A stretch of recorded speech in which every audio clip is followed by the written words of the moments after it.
여러분 안녕하세요. 부티나는 인터뷰 이혜수입니다. 여러분은 글로벌 경제, 또 거시경제 전문가 하면은 대한민국에서 어떤 분이 딱 먼저 떠오르시나요? 한 치 앞도 보기 힘든 시장, 이분의 인사이트가 절실하게 필요할 때입니다. 김영익 교수님과 함께 할게요. 교수님 어서 오세요. 네, 안녕하세요. 어서 오세요.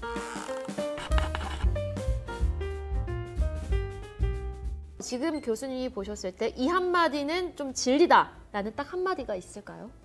주가 저평가됐습니다. 저는 올해 들어서 금융민주주의라는 단어를 많이 쓰는데요. 네. 그건 제가 만든 단어가 아니라 예일대 로버트 실러 교수가 한 이야기거든요.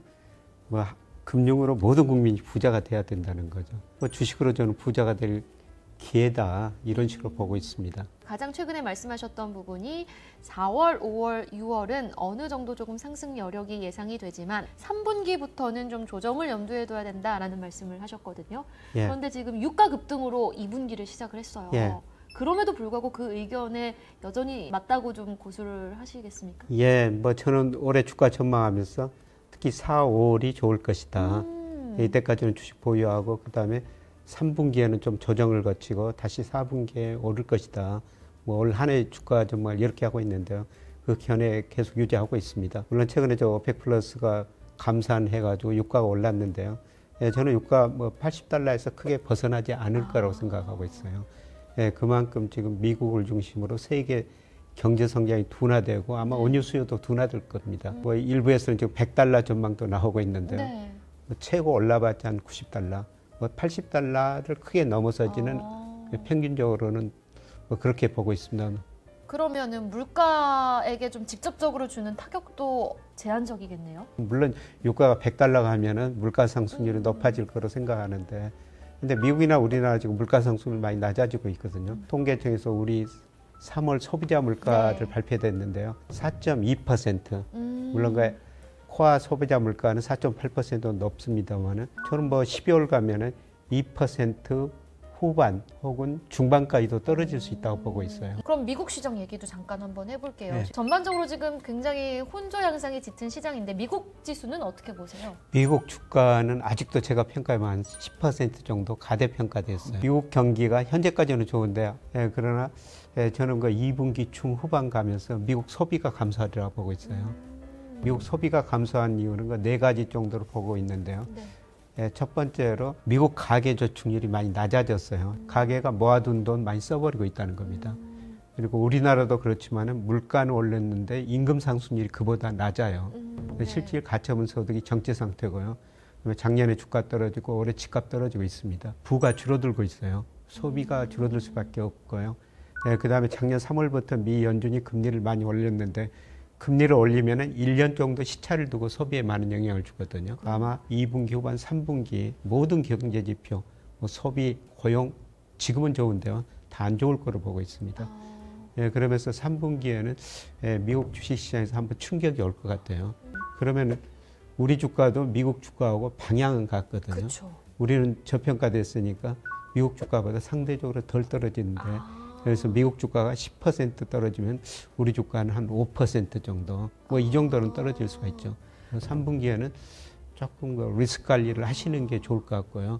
물론 또 멀리 내다보면은 그때가 기회겠네요. 주식을 또 싸게 살 기회죠. 지금 이렇게 지수는 박스권에 갇혀 있고 말씀해 주신 것처럼 2차 전지랑 로봇만 독식하는 시장이었거든요. 박스피 구간 안에서 여전히 2차 전지와 로봇의 매력도는 높다고 생각하십니까? 지금 단기적으로는 사실 너무 많이 올랐죠. 그러니까요. 이렇게 상승 추세가 있으면요. 둘 다 상승 추세선에서 약간 이외에 있는 것 같아요. 네. 그래서 조정이 불가피한데요. 그런데 조정이 오면은 또 싸게 주식을 싸게 살 기회가 또 올 것이다. 이거는 장기적으로 5년, 10년은 2차 전지도 상승 추세고 로봇도 상승 추세라는 겁니다. 어떤 섹터 중심으로 좀 상승 여력이 강하게 나올 수 있을까요? 저는 4, 5월 주가 지수가 상승한다면은 삼성전자죠. 삼성전자 주가가 선행지수 순환 변동치하고 같은 방향으로 움직여요. 2021년 6월에 삼성전자도 거의 고점 쳤고, 그다음에 우리나라 선행지수 순환 변동치도 고점을 치고 떨어지기 시작했거든요. 네. 이거로 보면은 삼성전자 주가도 이제 서서히 오른다. 그러면서 중요한 거는 투자를 하나도 줄이지 않고 맞아요. 계속 늘리고 있거든요. 맞아요. 심지어는 계열사한테 20조 빌려가지고 좀 투자하겠다는 거 아닙니까? 맞아요. 예. 근데 제가 기업 성장사를 분석해 보면요, 어려운 시기에 자기가 잘한 분야에 투자를 더 늘리면은 나중에 그 회사가 더 잘 되거든요. 근데 이제 삼성전자는 과거처럼 그렇게 성장률은 좀 낮을 거예요. 그렇죠. 예, 그런데 그 성장률이 지금 높을 게 2차 전지라는 거죠. 채권 시장 이야기도 안 나눠볼 수가 없을 것 같아요. 교수님은 계속해서 예금과 주식보다는 채권 투자를 추천을 하셨는데 좀 설명 좀 부탁드릴게요. 금리가 떨어지면 거꾸로 채권 가격은 올라가거든요. 예, 그런데 제가 작년 9월부터 계속 채권 사라고 말씀드린 거는 금리는 떨어질 것이다. 예, 금리가 떨어진다는 거는 앞으로 경제 성장이 낮아지고 물가 상승도 낮아질 것이다. 지금 3.2%까지 떨어졌습니다만 지금 사도 되느냐? 저는 지금 사셔도 된다고 보고 있어요. 정말요? 아주 장기적으로 보면은.